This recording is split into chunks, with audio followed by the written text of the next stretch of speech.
Hello, Hello. everyone, and Dude, Larter Nation represent. that's goddamn right. Welcome to the Larter Show. This It's is been a not while. a drill. We're back. Um, Let me Dude, put our Marcy, video. tell 50 Cent. Tell 50 Cent we said Beep. thank you. Hello. Oh We're my in. god, it's us. Ding. Sorry, I'm in Dude, my PJs. I'm in a And shirt and pants. yeah, welcome back, everyone. It's been a little Dude, bit. Yeah, but we're back. We're back. Dude, I've been hype about this. I've been wanting to find a way to come back because I mean obviously I could have just asked you at any time and that's pretty much Yeah. what happened. But I was like when I read Uzumaki, I kind of after I finished reading it, I was like this would be perfect for a larger show. Yeah, it's a certified classic. Um, but yeah, I think yeah, idea is we're gonna go over that classic manga and then just give a little catch up what we've been up to since the last show, which I think wasn't that was in like October probably. I think it was November. Okay, yeah, 'cause I know I was gone for most of November. I was in Japan for most of He November was in actually. Japan, Yeah. where Uh, where Uzumaki was made. Full. I was in Uzumaki. Dude, What's it? I it's forget the full name of the town. spiral. What's Dude, the? I don't know. I forget the name of the What town. was it? I don't remember. Uh, Kurozucho. Yeah, I wouldn't remember that. You know that translates to Black Vortex Town. That's awesome. Yeah, I remember That's a Cho. little. I remember Cho as town, but the other ones, I didn't remember the word for black vortex. Um, uh, but yeah. So I guess we can just get right into it. Uzumaki. So you read all of this semi recently. I've Like read a this. week ago, probably. Yeah, I read all of this. I think the first time I read this was like maybe sophomore year of um sophomore year of college. I think Aurora, friend of the show, gifted it to me. And then I think I lent it to acclaimed journalist Gwen Howerton.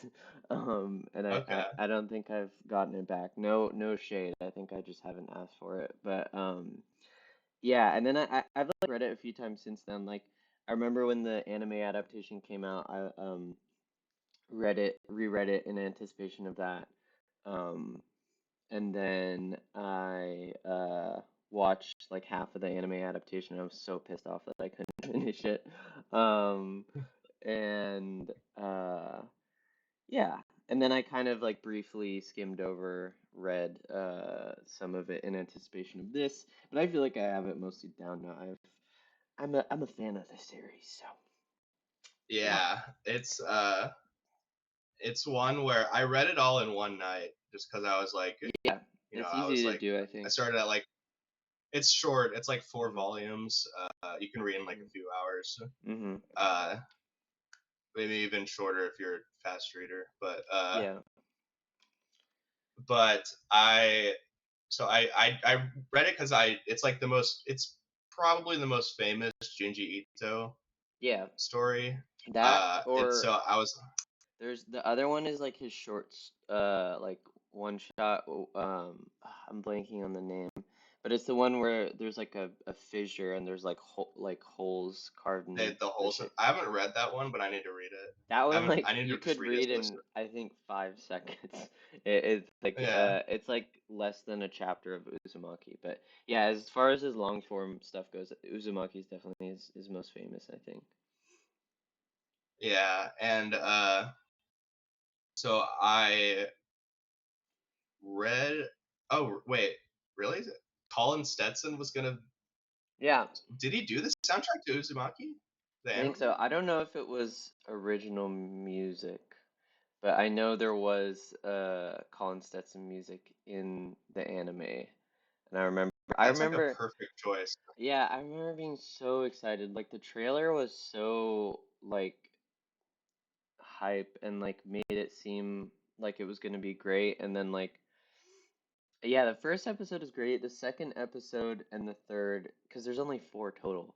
The second and third, like it just like there was just like some like shockingly bad animation at points, and like that kind of just Yeah. soured me on the whole thing. I mean, I don't think it's like I don't think it.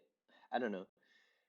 Like it's not like all of it is equally bad. It's just like for something like that work, Uzumaki, which is just like one of the most like beautiful looking manga like ever. Like I think all of Junji Ito's work is just like really like I mean just really well made and looks so good. Oh, it's stunning. Yeah. I was like sending a few screen grabs that I took in the Laundry Nation server, Hmm. and I was like, holy fuck, what the what the, Yeah. when he turns himself into like it's like the first chapter, but Yeah. like when he turns Spoiler. himself into a spiral. I mean, it's fair. It's Yeah. not really a spoiler. It's the first chapter, but like Yeah. when he turns himself into a spiral, that's like one of the most fucked up things I've ever seen. It's like Yeah.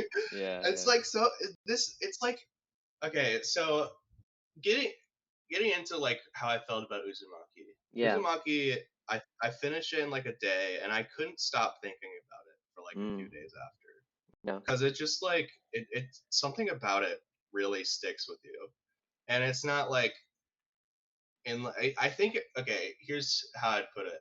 I think I'm coming to realize that like cosmic horror or like Lovecraftian horror like really scares me. Yeah. Like I think more than anything else. Yeah. And that's I think the strength of Uzumaki is that until the very end, even after the end, you get basically no explanation as to why Yeah. any of that happened, Yeah. and that is scary. And like it just sort of ends, and you're like, okay, Yeah. No, I mean, I think the idea behind Uzumaki is like really, I think it's really smart, like more so than like a lot of other kind of like more traditional horror things that like I mean especially compared to like horror movies. I think like with Uzumaki and a lot of like Lovecraftian horror, like the whole thing is like fear of the unknown, but also like yeah. the fear doesn't just come from like the insane things that you're witnessing, but like the fact that there's kind of like almost no rhyme or reason behind like how it's happening or who it's happening to. It's Um, like all the only connection between all of what's happening is the spiral. yeah, And it's like almost like Junji Ito is just like, oh, like there's a spiral on this thing. Let me incorporate that into the story. Like the snails, yeah. like Mhm. the tornado wars that eventually start happening. Yeah, All that stuff. It's just like it's like all like, oh, let me think of things that have spirals and just kind of put them in this story. And it hair. all works. Some people's hair has The hair spirals. battle. Yeah, The hair battle is so awesome. yeah. Yeah, and I mean, I think like the whole thing where like they can't eat, like in any other or like non Lovecraftian type horror, it's like there's like a bad guy or bad thing that you can kind of like all of it kind of is like one thing or person that you can kill or run away from or whatever. But the whole idea of the spiral and the thing that I think makes it particularly like scary is like spirals aren't like a thing you can like stop like or like Yeah, it's just a spiral. it's just like the fear or the thing itself that is like driving the horror is a concept more than a specific person or thing attacking the What I characters. what I read about like Junji Ito's thought process into this is that like apparently in Japanese media, spirals on mo- most of the time have like a positive connotation, Mhm. and he kind of wanted to subvert that. He just kind of wanted to be like, oh, this is like people look at this in like a positive sense, Mhm. and so was just like, so he was just like, I'm gonna make it scary. Hell to that. Hell to that. We're gonna make them scary now. Yeah. Yeah, and I I think I don't really know much about. I mean, I kind of understood kind of the vibe of Junji Ito's work before, but I never read any of it just through Mm. like cultural osmosis. Yeah. But reading it, it's like here's some things that stood out to me. Mm-hmm. Junji Ito, and I assume this is a pretty conscious decision throughout Mm-hmm. his works. Uh, just because he seemed. I mean, why is this going to sound condescending? I don't mean this in like a. I don't know. This might sound weird. I think everything he does seems very purposeful. Mm. Uh, the manga almost like doesn't have like a consistent sense of tone. Mm. Yeah. There's like a lot of there's like, and I think this is like an observation a lot of people have, and I think just considering how good of a writer and how well written the story is, I think it's intentional. Just Mm. how like inconsistent the tone can be. I think that's just like Junji Ito's style. I think he just likes to like mess around with tone. Like there's parts of it that are horrifying. There's parts of it that are suspenseful and like, Yeah. but there's also parts of it that are genuinely pretty goofy. And like Yeah. you could like look at it that way. Like the hair battle that we mentioned Or is the like, spring guy. You remember the spring guy?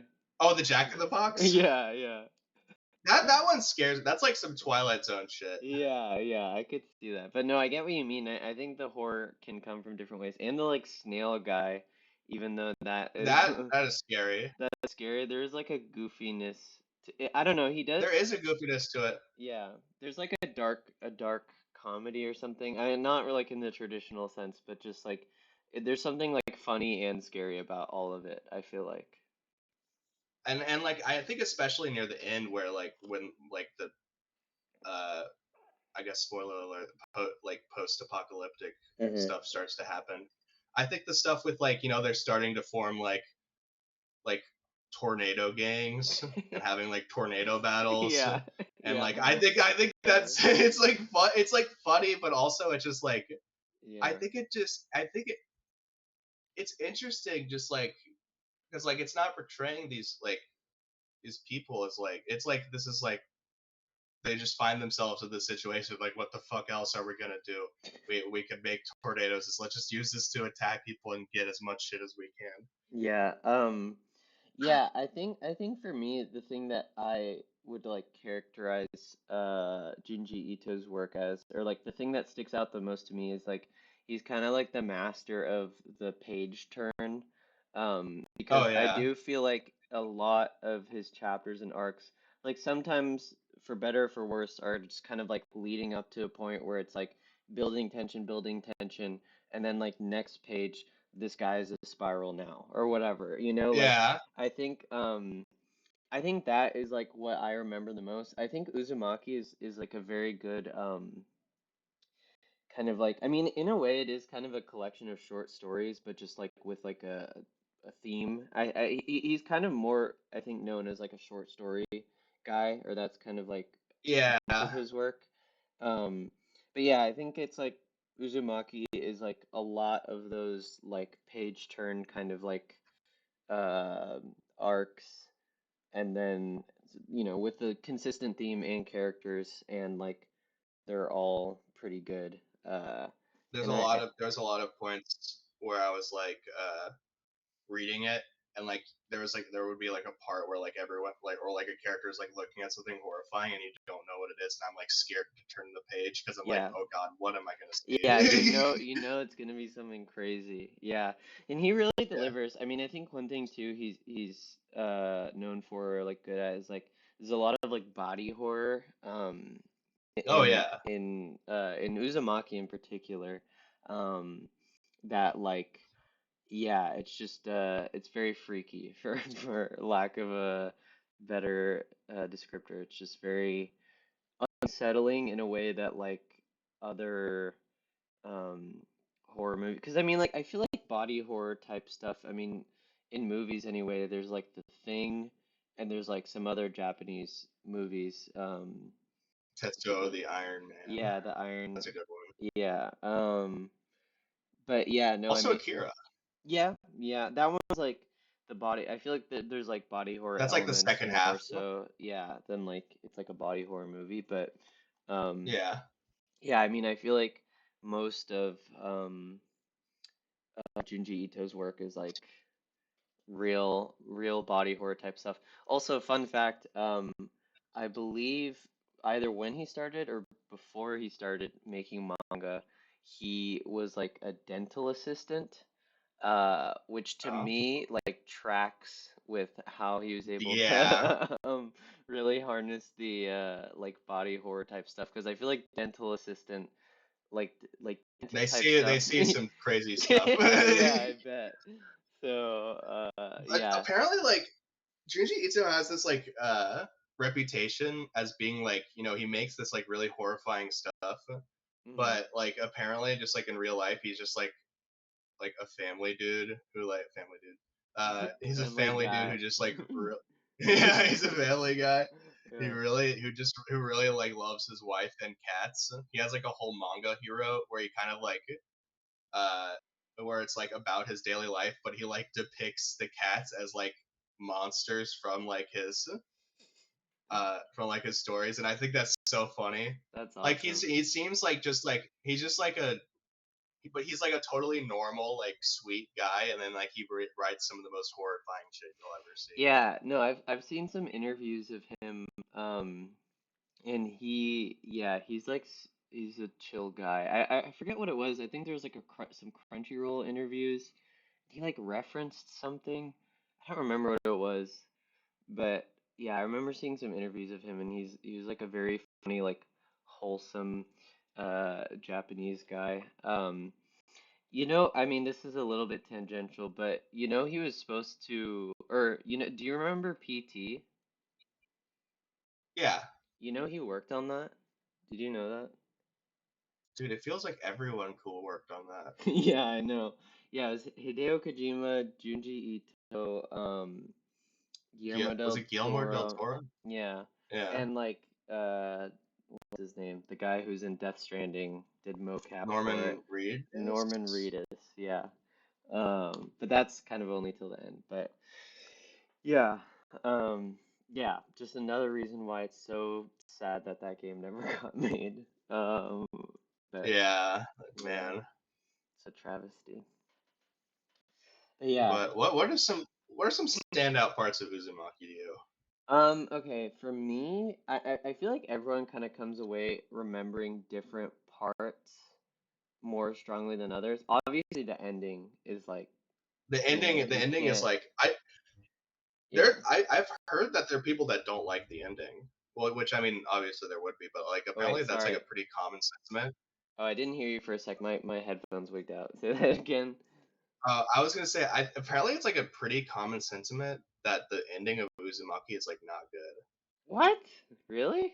That's what I've heard, yeah. And I'm like, what? Like that's like the best part. It's perfect. It's like a perfect ending Yeah, because like I really liked it.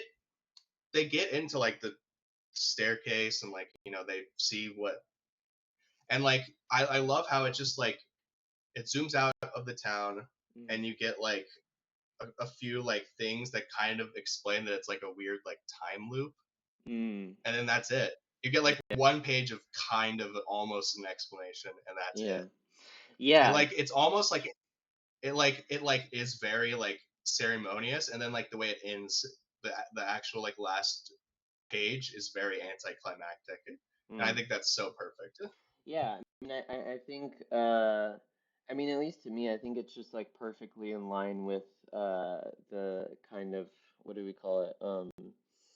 Lovecraftian like elements of like some force just kind of beyond our control, and like you get to like witness it now, and like that page, that like full spread page of the spiral is like, yeah, I mean, So fucked. incredibly, yeah, I mean, insane, but just like so memorable to me as well. And uh yeah, I mean, I don't know, there is like a like of like both like horror but also like sense of awe and like I don't know, comfort in that it's kind of over now, that like comes Yeah. over you when you watch it. And I yeah, I mean, that was like very memorable to me, and I really like those aspects. um Yeah, as far as like I other love how oh, go ahead. I was gonna say I love how like primal some of the people get like later on Yeah. in the manga. Like Yeah. one of the like kind of fucked up parts is like when they like when they're trying to climb over the mountain and they Mm-hmm. find the other guys on the trail Mm. and they're like holding a guy who's like turning into a snail like on a leash and they're like why do you have him on a leash and they're straight up just like oh like if he turns into a snail we're gonna kill him and eat him. Yeah, yeah, yeah. I'm just like, I'm like, holy fuck! I wonder how that guy feels. Yeah. it's like, it's that's so scary. It's like, what the Yeah. fuck? Yeah, there's a lot. I feel like some of it I've almost like blocked out. 'Cause there is like I don't know, just so many like messed up things. Well, one thing that I remember is like the fetuses that were like eating their moms or like Oh yeah. god, Yeah, that one dude, was like when it like shows like this like when what happens to the cousin character after yeah. they like put the fetus back in her body, it's like that's messed up. Yeah, like, it's, spoilers, but yeah, no, that one was like particularly horrifying, I remember. Like not just for like the art being crazy, but like conceptually. Yeah, I mean really good body horror and I feel like almost like feminist in some kind of way. yeah, I could see Uh that. but yeah, I feel like there's a lot there. I do remember the Lighthouse one in particular. I think also just because I like the movie The Lighthouse. I think I'd seen it around the Yeah, same time. And as I read it, so like I remember that being like a thing and I was like, "Ooh, that's cool." Oh, and I like read Annihilation. I don't know if you've read Annihilation, but that's I have like not. that's a good one that's like pretty short. That is like also very similar line of horror. Um that yeah, I recommend to you to everyone. But yeah, Yeah, I've heard it's good. a lighthouse features heavily in that story as well. Um, but yeah, I think yeah, those are standout. Obviously, the girl with the birthmark on her head is That's like also that's probably like the most like super iconic. Yeah, most like yeah yeah, memorable or one of the most iconic pictures from the series. yeah Like people have that on it's just a t-shirts. memorable I've seen. yeah Yeah. it's also just like a memorable like part of the story that whole chapter Yeah. is just like really interesting. Is that the no that's not the hair battle. Mm-mm. That's a It's different like one. right after, right before, I think. Yeah, it's like a you could kind of like tell when it is because the main what's the main character's name again? The girl or the guy? I don't. The girl. Yeah, I don't The guy's remember. Shuichi. Yeah, I don't remember the guy's uh name. uh Kirie. Mm. uh she uh Oh, Zaf told me that the stream chat isn't updating on the Oh, screen. snap. Let me fix that. Sorry. I My think you just need bad. to scroll down. Oopsie. Or yeah, just Hold on. OBS is weird. My bad. Uh, thank you, Zaf. I did see that, and I appreciate it. Yeah. Okay. Thank you for that. I'm going to pop it out. Oh no, now you can see the raw creator dashboard. Embarrassing. Sorry. Just keep Embarrassing. talking while I do this embarrassing stuff. Uh, it like you can kind of like tell like when stuff is happening, like based on how much hair Kyrie has, Oh because like yeah, yeah. that's like a turning point in the manga. It's just like oh Oh, this what is thing is it like like not refreshing. Sorry. oh if you can't if we could just close it out honestly. Yeah, It's sorry just about too much. that. People who are alive can read the chat. Yeah, my bad. Yeah, I don't know why this isn't. It's like really stupid. It's only like letting me scroll down to see more of the chat, but not later parts of the chat. Yeah, I Uh, wouldn't worry about it. Sorry about that. Okay, sorry. Moving on. Yeah, people who are in. No, get the hell out of there. Sorry. Okay, sorry. Moving on. I can see the chat here, but yeah. Okay, sorry. You were saying with the hair. Yeah, that's just like a part of the manga that Mm-hmm. kind of uh, puts it like it makes it like okay, there's the pre cutting her hair, and then there's the Yeah. post cutting her. Yeah. Yeah. And then I there's think a common. Oh, go on. yeah, and then I was just saying there's pre and post apocalypse. Those are the Yeah, yeah. it's almost it's almost like the first like half of it is like kind of just vignettes of Mm-hmm. like is it Yeah. vignette or vignette? I don't know. I'd say vignette. That's how I say it. Yeah, of just Vignettes. like the life at the time of just like experiencing Mm-hmm. like the kind of first effects of the spiral, and then like the second half is more of like a continuous story. Yeah. Yeah, and I think yeah, and I think as it goes on, the like I guess serialization or however you want to do it is like a little bit more like of a big theme versus like yeah, being just kind of like a short story compilation revolving around spirals. No pun intended, I guess. Yeah, But yeah, there is yeah, I think yeah, I do.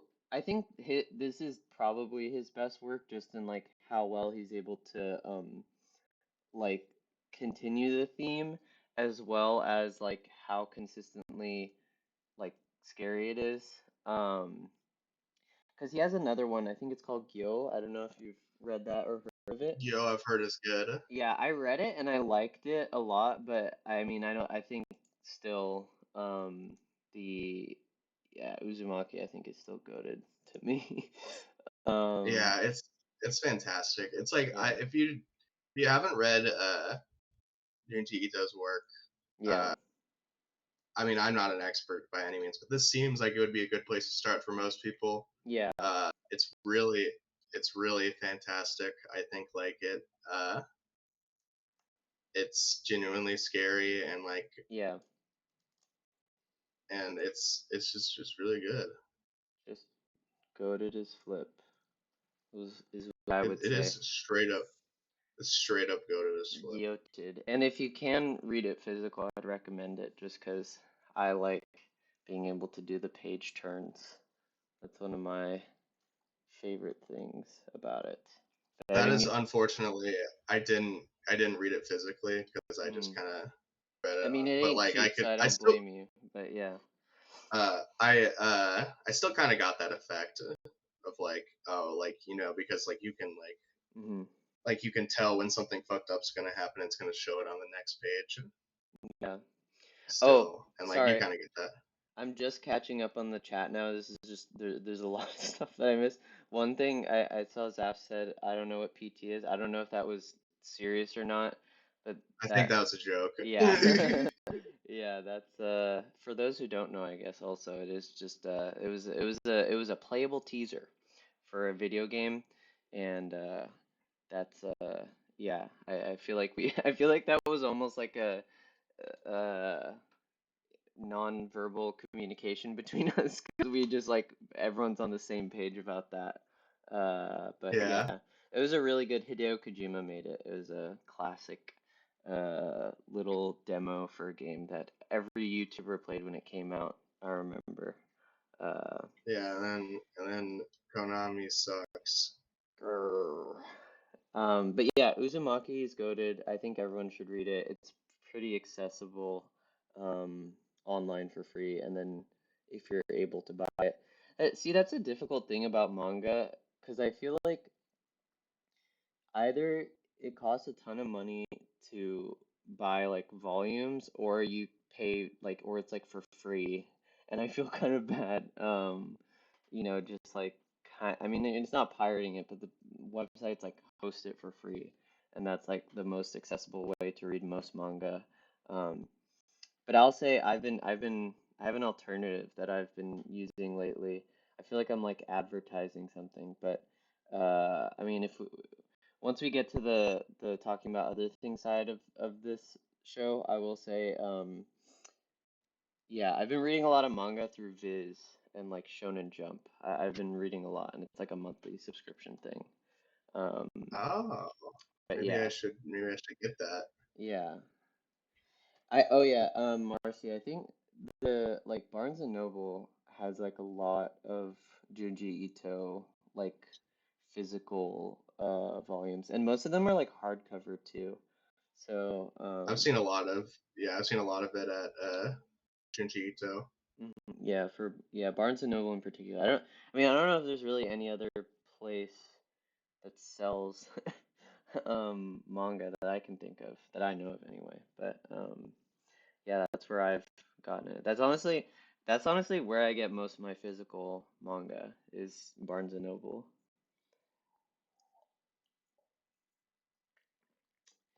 But yeah, I'm just looking into the Viz manga thing. It's only $2 a month. yeah. Dude, I feel like I'm advertising. Like this is a whole setup. That's like Only two that's a crazy dollars? price. No, I know, right? Um, but I yeah, might have dude, to get yeah, into look into that. it, tap into it. Um, but yeah, you want to get into the the other things portion now and Yeah, talk sure, about what we've been reading, watching, doing in the latter half of 2025 or latter like sixth and the start of 2026. sure. Yeah. Well, I'll say I've seen a bunch of movies, I've seen a bunch of shows, and I've been reading a lot of manga. That's basically what I've been doing. And I have a few that I'd like to like highlight and like talk about in particular. Um, but yeah, we can just kind of go in any order. How much do you have to talk about? Um, I have like a few movies. mhm, There's this like I mainly just want to like because I think this interest of mine mhm. kind of is post. When was the last episode? I don't even remember. I think it was in October, or maybe it was early November. I can just look at the server when I announced it. That would be Hmm. Oh yeah, that's easy. early, like it was like November 2nd. It looks like. Hmm. Yeah, Okay, yeah, so I can just talk about the stuff post that. yeah. Uh, there is because I didn't even think about like talking about this, but like, I was like just looking at my letterbox and I was like, oh yeah, this is like something that's been really interesting. Really, is there anything you want to talk about first, or? No, I can just rattle off stuff. So you can yeah, go ahead and go first. Yeah. Okay. Do you know who Henry Darger is? No, I don't think so. Okay. It's like so. This is was a kind of a rabbit hole for me. So I don't know. I don't remember. I think I was like reading a letterbox review that like mentioned him, and I looked him up, and so Henry Darger is like famous, famously considered like one of the main like biggest like outsider artists. Hmm.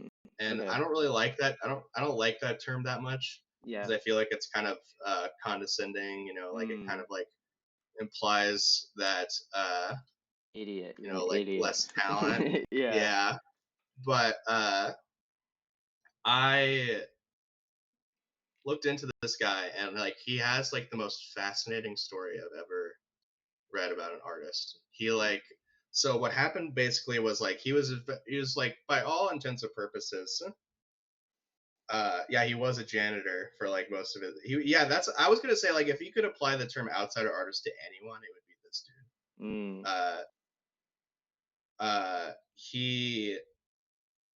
He basically like when did he die? It was like the 70s. He died in 1973, and for most of his life, you know, he was really poor and like kind of lived a Hmm. very mundane life. Uh, and uh, but when he like soon before he died, uh, his landlords, and I'm gonna get to my feelings about like some of the stuff surrounding like how his art got released later. Hmm. Uh, I'll try to keep this kind of concise. Uh, he they found his all of his art when they were kind of like when he was dying, and Was he they like an found artist, like painting art, or I you so maybe I'm they getting ahead found of it, okay, but here's what they found. They found because this dude like no one knew he was doing any of this. It was hmm, all unknown. okay. They found paintings, some of them huge. They found like a bunch of writing, including a book that he wrote called "In the Realms of the Unreal," that is 15,000 pages.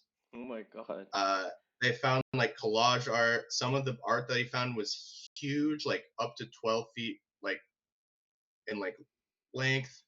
And the art that he had posted, I don't like. It's some of the most like interesting stuff I've ever seen. Cause like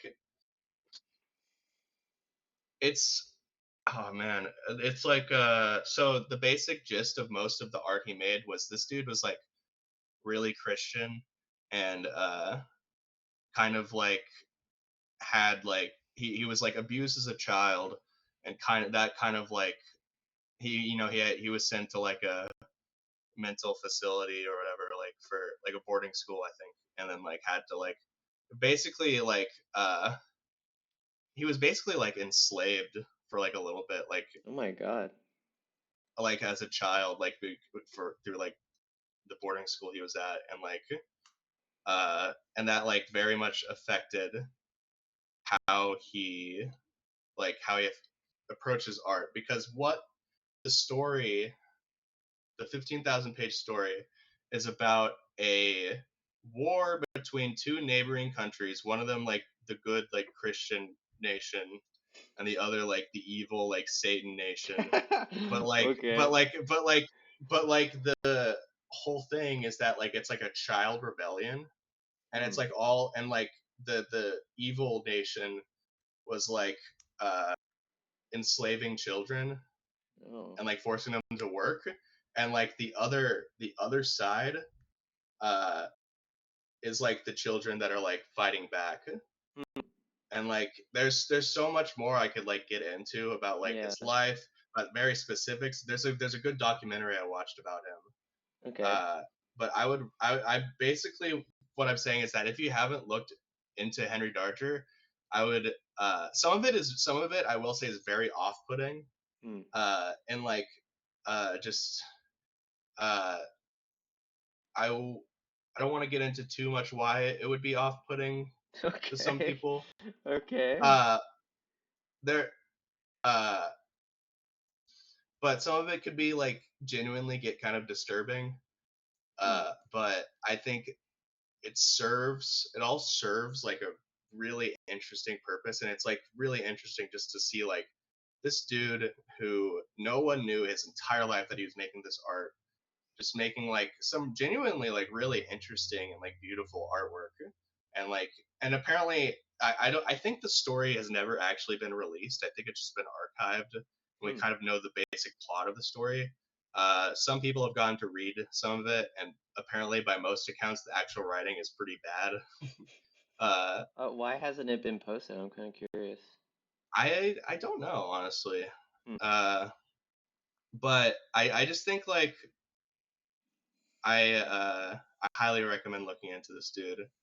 uh, Interesting. he's kind of become like an inspirational figure to me in the sense of like he uh like art unknown his whole life and then like afterwards people are finding this and really like connecting with it and like his life story and just like some people I feel like have a very like bad faith interpretation of his art. I A lot of people thought he was a pedophile. I think that is a very, I think, given the greater context of his work, I think that is an extremely bad faith interpretation of his artwork. Hmm. Uh, you would uh, you'll see where the accusation comes from when you're looking at his art, but I don't think it's a good faith interpretation. Uh, Okay.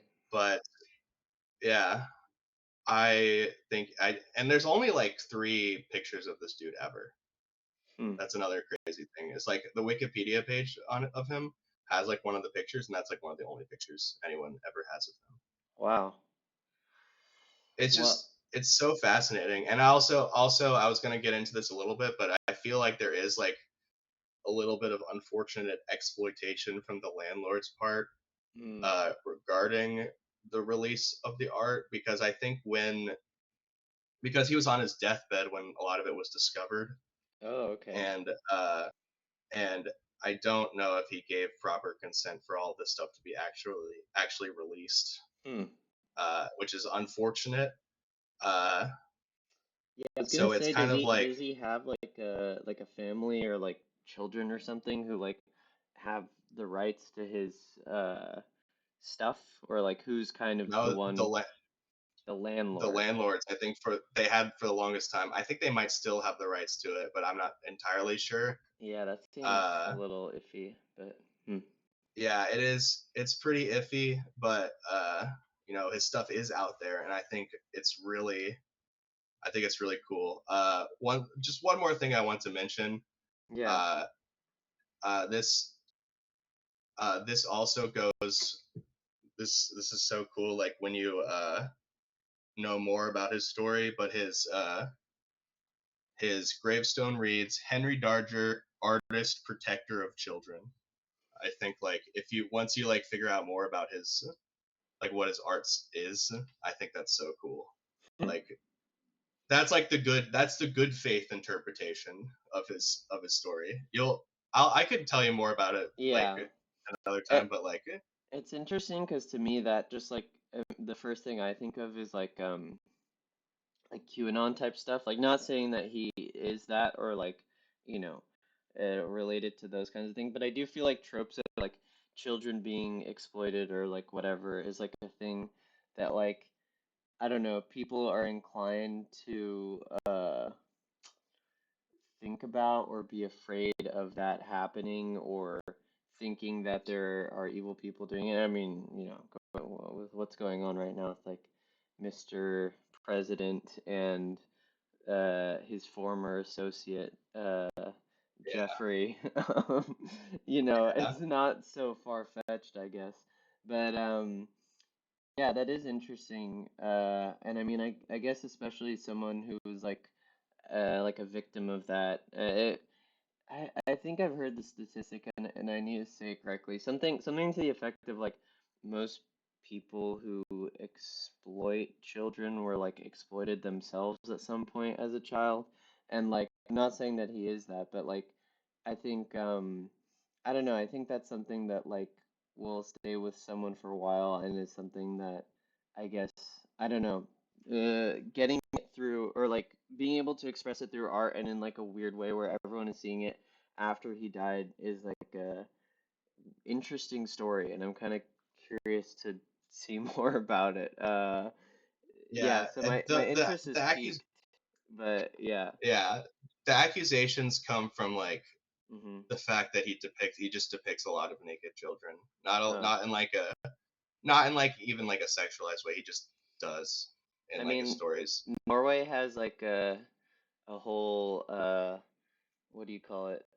Park full of statues of naked people and including children. And yeah, I think, you know, I think, I just think like there's yeah, no proof that he ever did anything bad. Like yeah, and like that's basically the only thing that people have against him, is that like he depicted naked children. And like yeah. that's I think that if you're immediate, and I kind of get it in like today's standards, because like people are very afraid or like reactive I mean, towards like I stuff don't like think that. nudity is like, I don't know. I feel like the U.S. is a little bit puritanical when it comes to like nudity and stuff like that.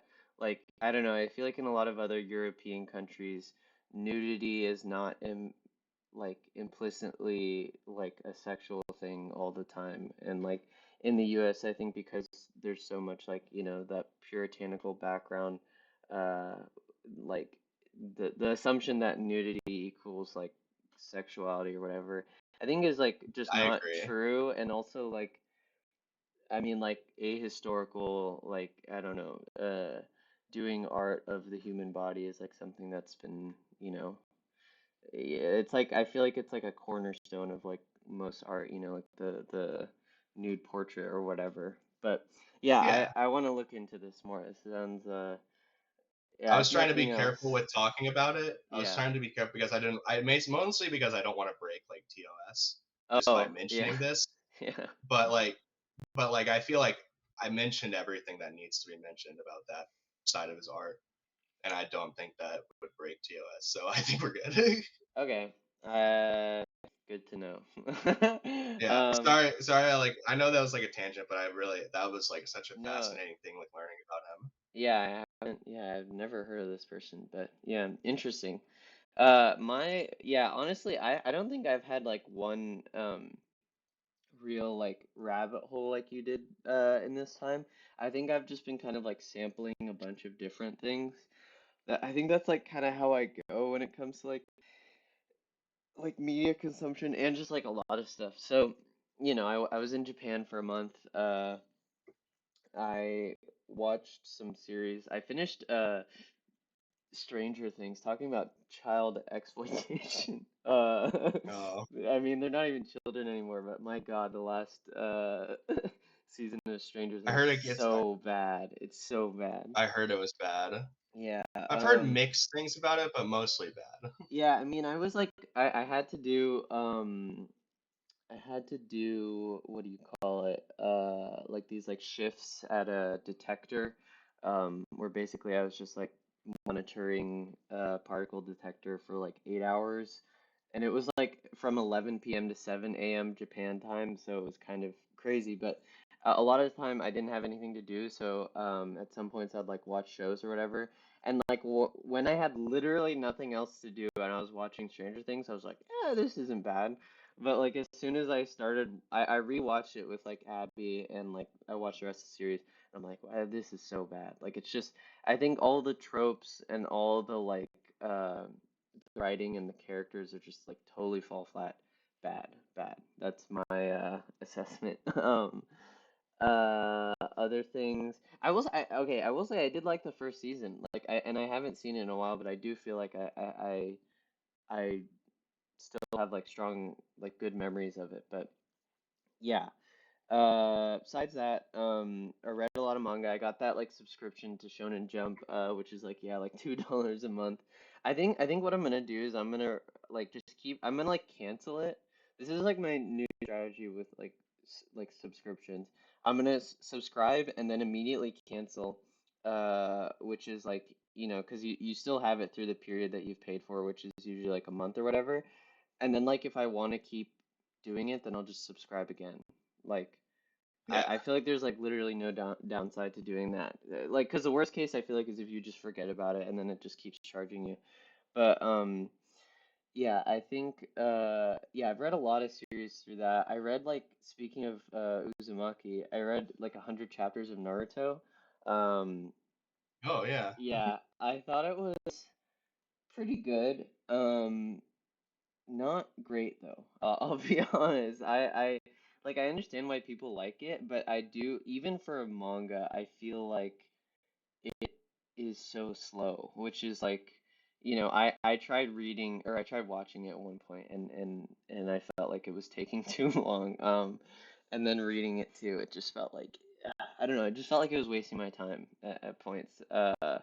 And I don't know. It's like for kids at the end of the day, even though there's like some like darker things. I just didn't. I don't know. It wasn't. I couldn't like.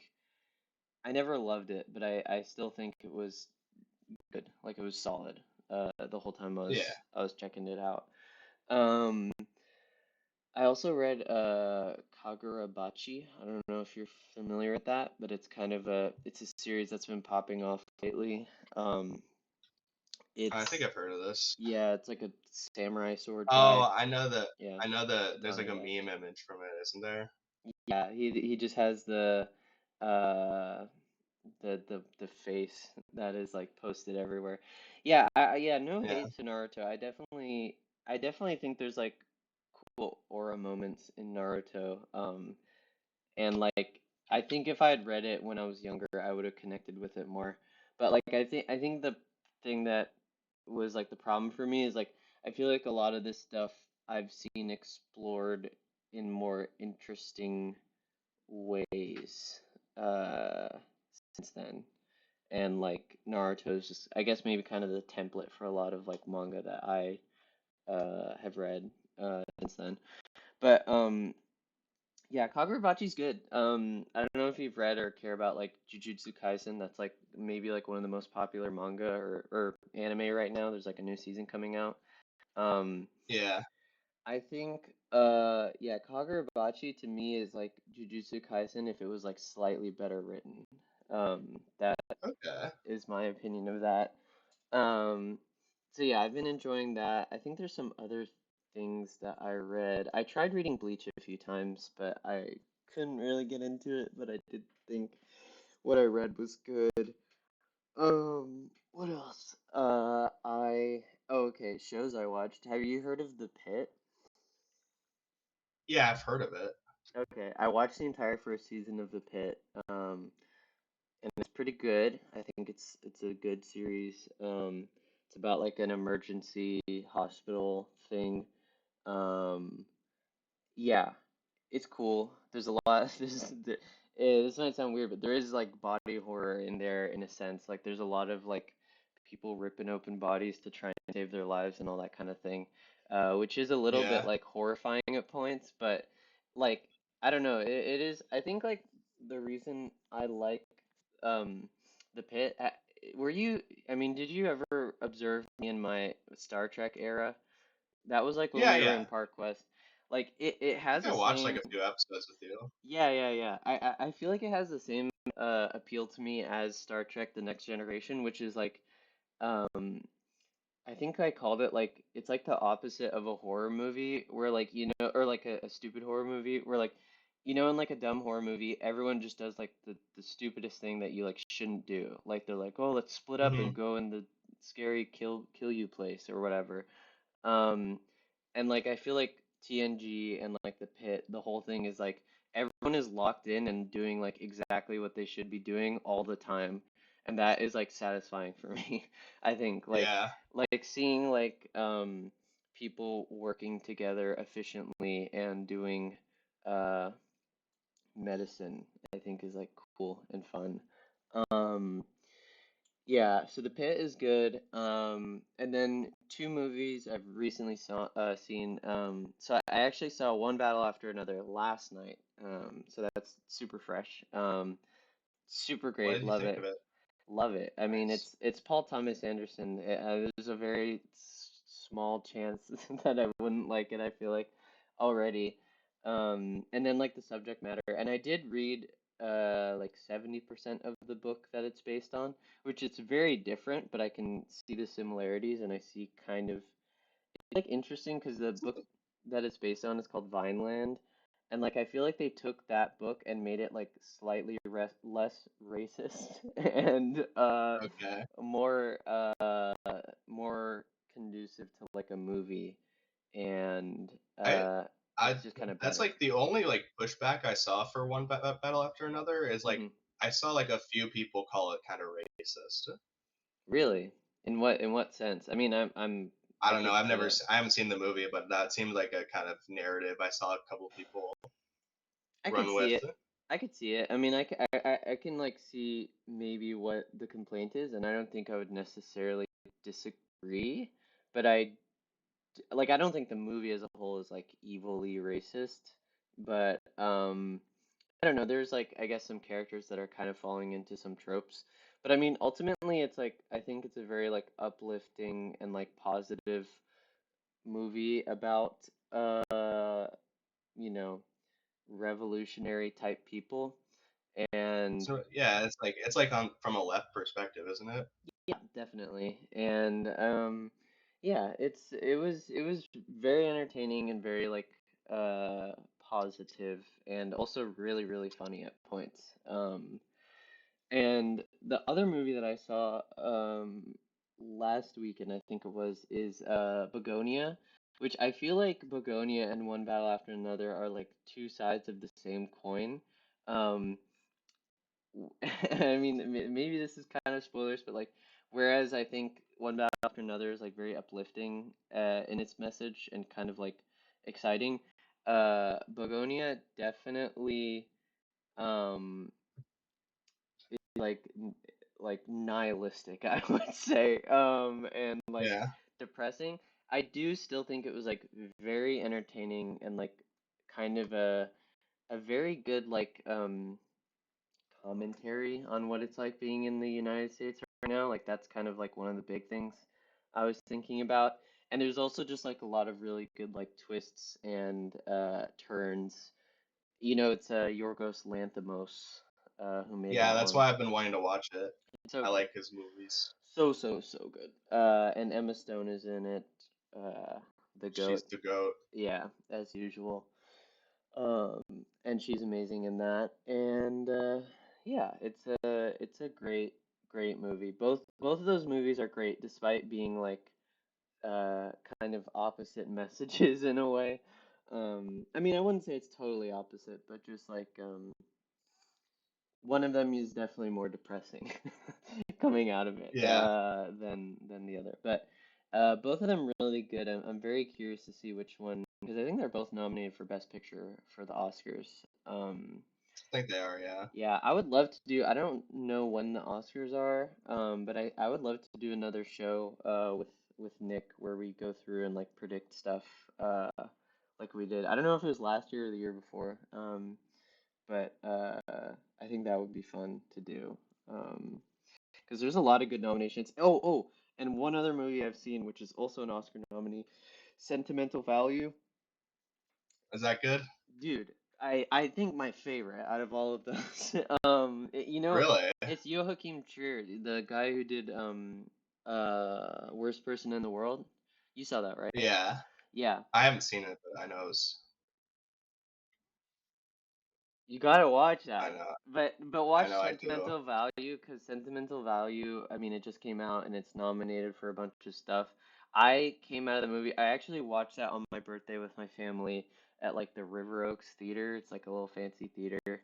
Um, and yeah, we like were walking out of the movie and we were like all bawling. Like we were all like crying our eyes out. And yeah, it definitely like hit a little close to home for me for like some of its themes, but it's just like such a good movie. And it's not sad and like oh like a depressing or like sad and like a like bad things happening. It was like sad or I don't know, the cry like everyone crying, there was almost like a it was almost like a happy crying. Like I don't know, I think everyone was just very emotional in that movie and it really like profoundly affected me when I watched it. And it has a lot to say about art and movies and all that sort of thing. And I think yeah, I mean obviously it's Norwegian as well, so I think that also impacted me a lot. So I mean, not all of it is in Norwegian, but a lot of it is, and yeah, just incredibly goated movie. I think that is my movie of the year last year, despite loving all the other ones too. I think Yeah. that's yeah, high praise in a way because yeah, I mean there's just there I mean I think last year was a really great year for movies. Especially in the last like 2 months, I guess, or like 3 months. Just like a ton of amazing movies. So yeah, that is my catch up of things that I've been into since the last show. I have like a few just like I have like three movies I just want to quickly touch on before we sign Yeah. off. Mm-hmm. Uh so I watched for the first time. I'm kind of surprised I hadn't seen this before, but I watched Ghost in the Shell. Mm-hmm. Uh Ghost in the Shell is very good. It's very like visually Mm-hmm. stunning and has some like interesting like philosophical stuff it deals with. I didn't think the plot was that engaging or the characters were that engaging, but like I think as like a spectacle, I think it's like a really cool movie. Yeah. Uh, and yeah, I would recommend that one. I watched another Ingmar Bergman movie. I watched Cries and Whispers. Nice. Oh wait, I haven't That's heard of a that one.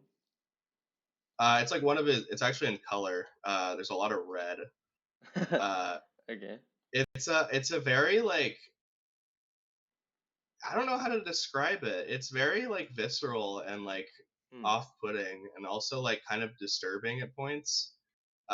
It's a different like it's very clearly made by him, but it's also like a pretty different tone. It's almost like horrifying at points. Hmm. Uh, Interesting. but it was really good. I'd highly recommend it. And Yeah. then probably my favorite out of the ones I watched though, out of these three, is Jean-Luc Godard's Breathless, Hmm.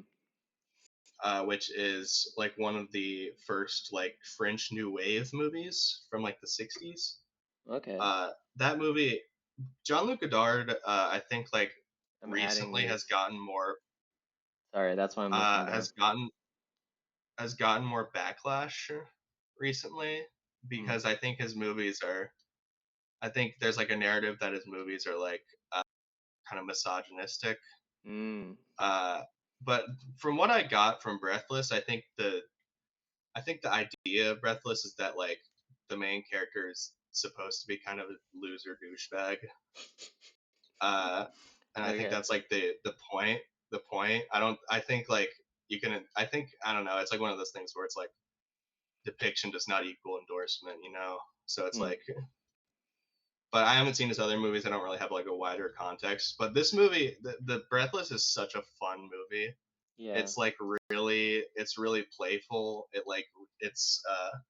It's very stylish, and it's like for like the time, I think like it's super entertaining.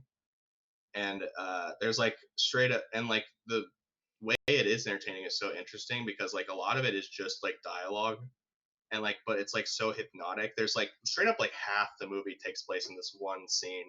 It's in Hmm. like a hotel room where they're just like kind of like talking. It almost feels like scriptless. It feels Hmm. like just kind of like meandering, and like it feels like kind of a precursor to like what like became like mumblecore, if you know that term. No, I'm not, I don't think That's kind so. of like a term like like kind of like early to mid 2000s indie movies where they kind of people started talking more like realistically Hmm. in movies, Yeah, so that's yeah, why it's called mumblecore because the characters kind of like mumble. yeah. It feels like a precursor to that, but I would highly recommend it. It's a really good movie, and I think like it's just generally like really entertaining and like unique, and there's just nothing I've seen like it. Sweet. Uh, yeah. So yeah, those are some movies I watched. Nice. Well, yeah, I think we did an adequate job catching everyone up. That's a lot of Yeah, movies, a lot of things. Uzumaki. What was the guy's name? Daniel Henry or Darger. Henry? Yeah, Henry Darger. I'll Yeah, send you his Wikipedia article because you can read interesting. some stuff about him. Yeah. Well, yeah. Thanks to all our loyal chatters and viewers and Thank you. Thanks to listeners.